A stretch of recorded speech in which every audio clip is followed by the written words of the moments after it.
Добрый вечер, дорогие друзья. Добрый вечер, дорогие наши гости. Добрый вечер всем, кто находится сегодня в этом зале. Добрый вечер, наши дорогие сестры, наши дорогие братья. Культурный центр «Клоун» – это выпускники Ленинградского института театра, музыки, кинематографии Руслан Наурбиев, Ибрагим Беков, Тамара Яндиева и выпускник Университета культуры Тимур Дзейтов.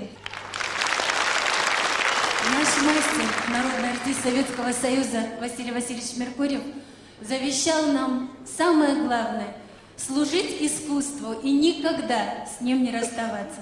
И сегодня культурный центр «Лом» служит искусству.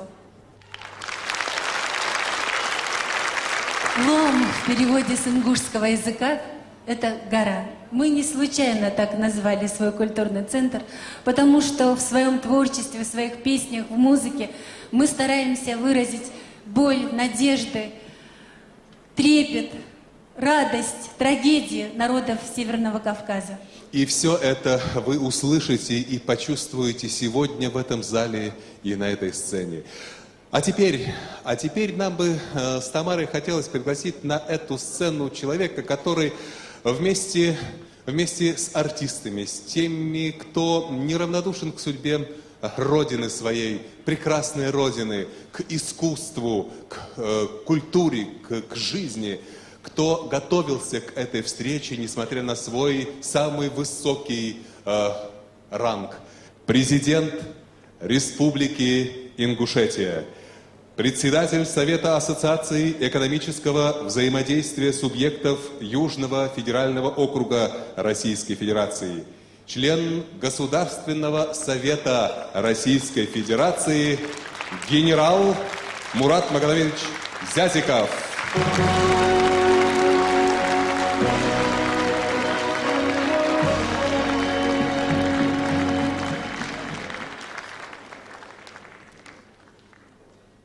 Дорогие друзья, Хамсыр, Вежери, Ежери, уважаемые гости, позвольте мне сегодня поздравить всех нас с этим волнующим, знаменательным праздником. Впервые культурный центр Республики Ингушетия за свою непродолжительную историю отмечает этот великий юбилей на такой авторитетной сцене, которая носит имя великой нашей страны, великой России.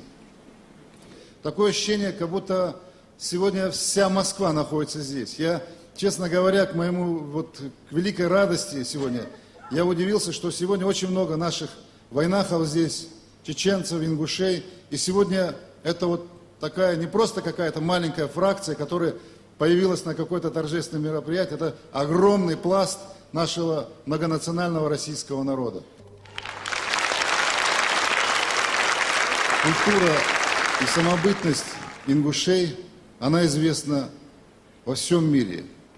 Ингуши всегда стремились к лучшим традициям, сохранили многовековые добрые традиции добрососедства, братства. Ингуши вобрали в себе лучшие традиции народов Северного Кавказа, традиции христианской Грузии, традиции русского православия, традиции Ближнего Востока, традиции ислама и все то, что сегодня есть, все доброе, это мы можем говорить, что это есть у ингушей. И мы всегда чувствуем, что мы граждане мира, и для нас близки идеи того, что сегодня, принято, и тот путь, который сегодня демократическая Россия приняла. Мне хочется пожелать вам счастья, мира, благополучия. И есть такое понятие счастья, мы сейчас о нем только сказали. Пусть оно вам всем сопутствует повсюду, всегда. Спасибо.